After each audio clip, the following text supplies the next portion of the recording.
그냥 하면 되는 거죠. 네. 오늘 말씀은 스크린에 있는 것처럼 믿음, 구원, 평안이라는 말씀이고요. 오늘 마가복음 5장 25절에서 34절 말씀. 모두들 잘 알고 있는 것처럼 이 말씀은 이제 혈루병 여인이 예수님을 만나고 구원에 이르러 평안히 가는 것에 대한 내용입니다. 저번 주에 짤막하게 목사님께서 굉장히 짤막하게 언급을 해주셔가지고 거의 반은 다 한 것 같아요, 설교에. 그래서 오늘은 길지 않게 설교를 끝낼 수 있을 것 같고요. 이 여인의 이 믿음을 보면서 우리가 삶 속에서 어떻게 살아가야 되고 어떻게 평안을 누려야 되는지를 이야기해 보겠습니다. 자, 믿음, 구원, 평안, 우리 잘 알고 있는 것처럼 에베소서 2장 8절에 보면 이 말씀이 나옵니다. 은혜로 믿음으로 말미암아 구원에 이르느니라 라고 말씀이 이제 에베소서 2장 8절에 나오거든요. 그 말씀에서 더 한 단계 더 나아가서 오늘 말씀은 믿음에서 구원 그리고 평안한 삶으로 이끌어지는 것을 이야기할 거예요. 자, 여인의 상황을 먼저 보겠습니다. 여인은 굉장히 절망적인 상황이에요. 여인은 12해 동안 혈루증, 제가 예전에는 이제 성경에서는 혈루병이라고 나왔는데 요즘에는 혈루증으로 나오는데, 이제 혈루증은 제가 이제 찾아봤더니 이제 여성분들이 이제 생리기간에 이제 하혈을 하시는데 그 하혈이 멈추지 않고 이제 이 여인은 12회, 12년 동안 계속 그 하혈을 하는 거예요. 근데 이제 저는 잘 모르겠지만 이제 여성분들이 저 기간 동안에 생리기간 동안에 받는 고통이 굉장히 심하다고 하더라고요. 그래서 어떤 분들은 이제 일도 못 하시고, 그 다음에 이제 통증을 이제 조금 줄이기 위해서 이제 약도 드신다고 하는데, 이 여인의 경우는 12년 동안이나 그 통증을 가지고 살아온, 그래서 육체적 고통이 굉장히 심한 상태로 살아온 여인이었어요. 근데 육체적 고통뿐만 아니라 이 여인은 또 다른 고통이 또 따라옵니다. 12회 동안 혈루병을 앓은 여인은 사회적, 종교적인 고립이라는 정신적인 고통도 함께 따라오면서 살아왔던 여인입니다. 레위기 15장 25절에서 27절을 보면 이 병을 가진 여인이 어떻게 살아오는지를 나오고 있습니다.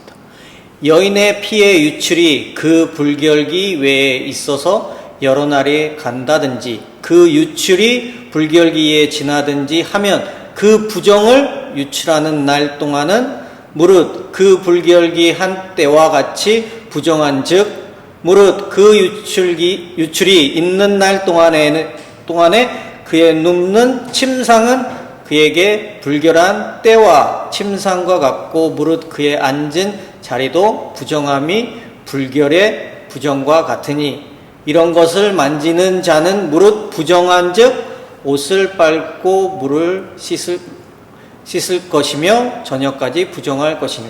굉장히 많이 나와요. 부정. 또한 이러한 여인이 만지고 눕고 앉은 자리를 만진 사람도, 터치를 한 사람도 부정하다고 나옵니다. 그렇다면 이 여인이 사회 생활 속에서, 그 다음에 종교적인 예배 가운데에서도 같이 유대 사회에 동요되었을까요? 전혀 그럴 수 없습니다. 외톨이처럼 살아왔던 것입니다. 이런 여인의 모습을 보면서 육체적 고통, 그 다음에 사회적, 종교적 고립, 이런 고통을 받으면서 살아왔던, 그것도 12년, 굉장히 긴 시간입니다. 짧은 시간이 아닌 굉장히 긴 시간 동안에 살아왔던 이 고통 속에서 이 여인은 또 하나 고통을 받게 됩니다. 경제적인 완전히 절망한 상태. 26절 말씀을 한번 보겠습니다. 많은 의사에게 많은 괴로움을 받았고 라고 나옵니다. 그리고 뒷부분에 보면 있던 것도 다 허비하였되 아무 효염이 없었더라. 우리가 병을 가지고 있으면 이제 의사를 만나게 되잖아요. 그다음에 이제 뭐 감기면 이제 뭐 하루 약 먹으면 되고, 또 더 중증인 거면 또 며칠을 가면 되고. 그런데 이제 암과 같이 되게 위중한 병이면 더 오랜 시간 고통을 받게 되고, 병의 고통도 있지만 치료의 고통도 같이 수반이 됩니다. 그런 동안에 이 여인은 그래서 12년 동안 많은 의사들, 이 의사를 찾아가서 고침을 받으려고 했으나 못 고쳤고, 이 의사를 찾으러 가서 고침을 받으려 했으나 또 못 고쳤고, 그러면서 그 고침 가운데, 치료 가운데 고통을 받고 또 돈을 지불하면서 전 재산을 탕진한 상태. 허비하였다. 허비라는 말은 쓸모없이 낭비하였다는 뜻이거든요. 아무 쓸모없이. 그 말은 조금도 그 병이 치유가 되지 못했다는 것입니다. 얼마나 절망적인 상황에 빠진 여인이겠습니까? 이 여인은 세 가지. 사회적으로 완전히 부정한 사람, 두 번째는 경제적으로 완전히 파탄된 사람, 그 다음에 마지막으로는 현실적으로 고립되어 병을 지닌 사람. 그래서 고통, 육체적인 고통까지 받은 상태였습니다. 그런데 이 여인은 27절 말씀에 나온 것처럼 소문을 듣습니다. 예수님의 소문을. 예수님의 소문을 듣고 무리 가운데 섞여 뒤로 와서 그의 옷에 손을 대니 이는 내가 그의 옷에만 손을 대어도 구원을 얻으려 함일러라 라고 나옵니다. 저 밑에 보시면 마가복음 3장 10절 말씀에 보면 이 내용과 굉장히 똑같은 구절이 나옵니다. 제가 읽어드리겠습니다. 많은 사람을 고치셨으므로 병으로 고생하는 자들이 예수를 만지고자 하여 몰려왔음이더라 라고 나옵니다. 굉장히 똑같습니다. 병을 갖고 있는 사람들이 예수님을 만지려 합니다. 병을 고치기 위해서. 그런데 3장 10절 후반부를 보면 누구도 병을 고쳤다는 구절이 없어요. 근데 이 5장, 이 여인은 병을 고쳤다고 나옵니다. 그것은 이 여인이 단순히 옷에만 손을 댄 게 아니라 믿음의 마음으로, 믿음의 작은 손짓을 한 거예요. 그러고 그 믿음의 손짓이 그 여인을 구원에 이르게 한 겁니다. 여기서 영어 성경에 보면 heal이라고 나옵니다. healed. 그래서 치유하다. 그런데 이 치유라는 말이 구원하다라는 헬라어 두 가지 뜻을 가지고 있습니다. 다시 말하면 이 3장, 마태복음 3장 10절에 나오는 이 사람들은 제가 자주 이야기하는 것처럼 교회의 두 종류의 사람으로 볼 수 있습니다. 3장 10절에 나온 사람들은 교인, 처치 멤버, 그 다음에 이 여인은 그리스도인, 하나님의 삶을 닮아가려고 믿음 안에서 생활하는 사람들. 그러니까 교회 안에서 많은 봉사를 하고 교회에 출석을 하고 하지만 형식적으로 외형적으로 그리스도인으로 보이지만 믿음에 있지 않고 예수 그리스도 안에 있지 않은 그저 겉모습만 교인인 사람. 그리고 5장의 이 여인은 같은 외형을 갖고 있지만 또한 이 여인의 마음 속에는 주님의 붙들려는 마음과 믿음, 주님을 따라가서 주님을 따라가서 살려는 사람의 모습을 갖고 있는 여인. 그래서 그리스도인이라고 불릴 만한 여인이었습니다. 이 여인의 모습으로 우리는 알 수 있습니다. 그녀는 작은 손짓을 했지만 그 손짓은 믿음의 표현의 작은 행동이었고, 단순한 믿음의 손짓, 그 작은 손짓이 구원을 이루게 되는 것입니다.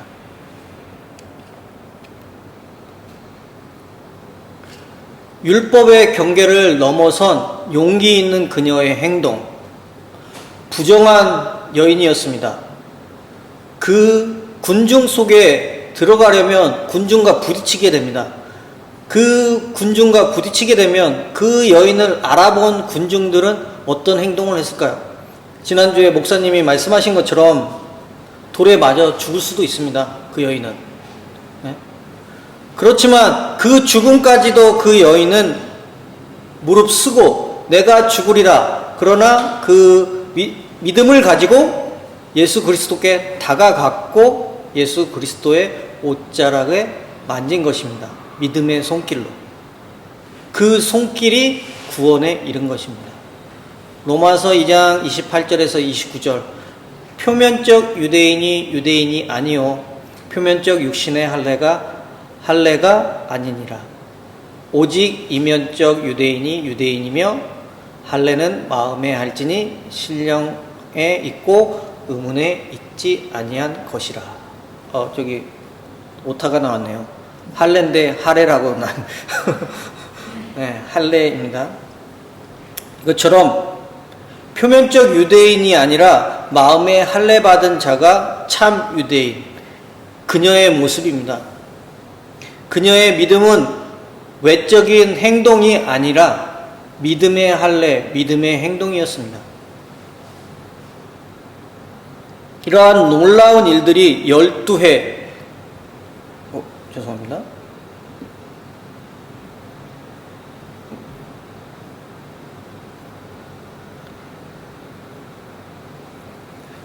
열두의 긴 고통 속에서 있던 여인에게 자유하게 되는 순간이었고, 믿음의 용기를 표현한 작은 손길이 그녀를 자유하게 한 것입니다.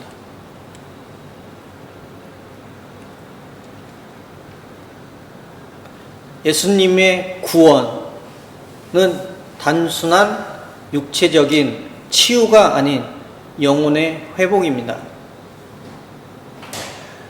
34절 상반비에 따라 내 믿음이 너를 구원하였다라고 나옵니다. 여기서 구원하였다는 헬라어로 이 문장에서는 세손켄이라고 나오는데 이 원어가 저기 써 있는 것처럼 소조라는데요. 저기 치유하고 구원 이 두 단어가 다 있습니다. 그러니까 육체적 치유와 영혼의 회복입니다.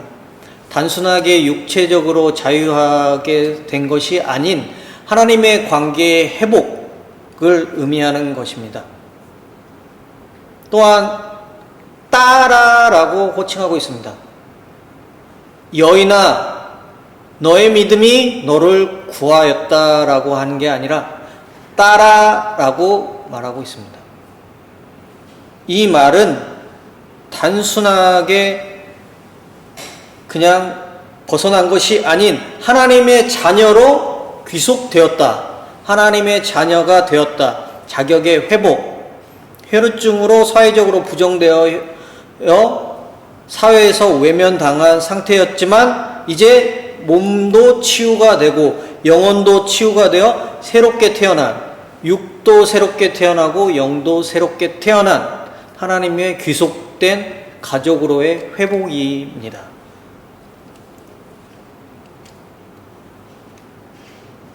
그리고 오늘 말씀의 마지막 부분이 될 수 있는데요. 구원받은 자의 열매인데 이게 제가 또 오타가 났네요. 열매, 구원자의 열매는 평안입니다. 평안. 이제 34절 하반부에 평안이 가라라고 나옵니다. 이건 단순한 인사가 아닙니다. 빠이빠이라는 단순한 인사가 아닌 샬롬으로 돌아가다는 초대입니다. 새로운 관계, 삶 속으로 들어가라는 명령. 하나님께서는 우리에게 매번 말씀하고 있습니다. 나의 평안을 너희에게 준다라고 말씀하고 있습니다. 그 평안은 그냥 평온한 상태의 평안이기보다는 그 안에 들어가 있는 것은 하나님의 사랑이 내포되어 있고 하나님의 사랑 가운데 회복된 평안을 말하고 있는 것입니다. 빌립보서 2장 5절 너희 안에 이 마음을 품으라 곧 그리스도 예수의 마음이니 라고 나옵니다. 예수님께서는 우리에게 그저 자유하게 살려고 놔두신 게 아닙니다. 육체적인 자유, 영적인 자유뿐만 아니라 예수님의 마음, 예수님의 사랑을 품고 살아가라고 말씀하시는 것이고 그 예수님께서 우리에게 주신 그 사랑을 또한 전하는 것이 우리의 사명입니다. 우리는 그저 교인이 아닌 예수님 안에서 우리의 삶을 살아가고 우리 마음을 품고 사는 사람이고 우리는 그리스도인입니다. 그리스도인이라는 말은 예수님을 닮아가는 사람들입니다. 그 닮아가는 사람들은 온전히 예수님의 사랑을 전하고 살아가는 것이 그리스도인입니다. 이 마음을 우리는 언제나 품고 살아가야 되는 것입니다.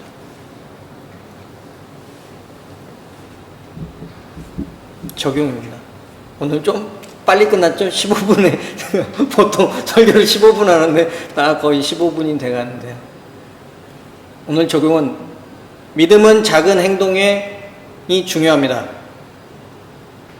큰 행동도 필요 없습니다. 그저 작은 행동, 교회 출석 봉사보다 내 마음이 예수님께 향하고 있는지를 나타내는 것. 그 다음에 두 번째, 진정한 구원은 내 안의 상처와 수치를 진리의 빛으로 그리고 용기로 나타내는 것입니다.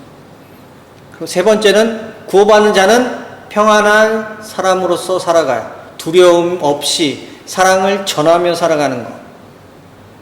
네 번째는 평안은 세상이 줄 수 없는 성령의 샬롬, 예수 그리스도의 사랑입니다.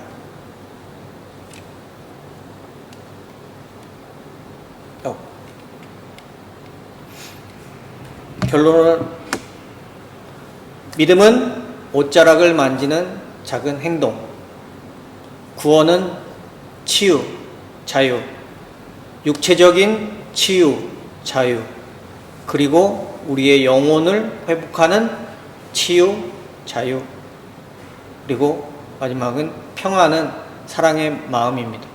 온전히 사랑의 마음을 품고 우리가 이번 한 주도 주님의 사랑 안에서 살아가시기를 축원드립니다. 기도하시겠습니다. 고맙고 감사하신 아버지 하나님 은혜와 사랑을 감사를 드립니다. 오늘 혈유병의 여인의 마음으로 살아가길 원합니다. 간절한 그 작은 손길로 아버지의 마음을 알고 아버지의 구원을 받아 평안한 삶으로 이끌어 나가길 원합니다.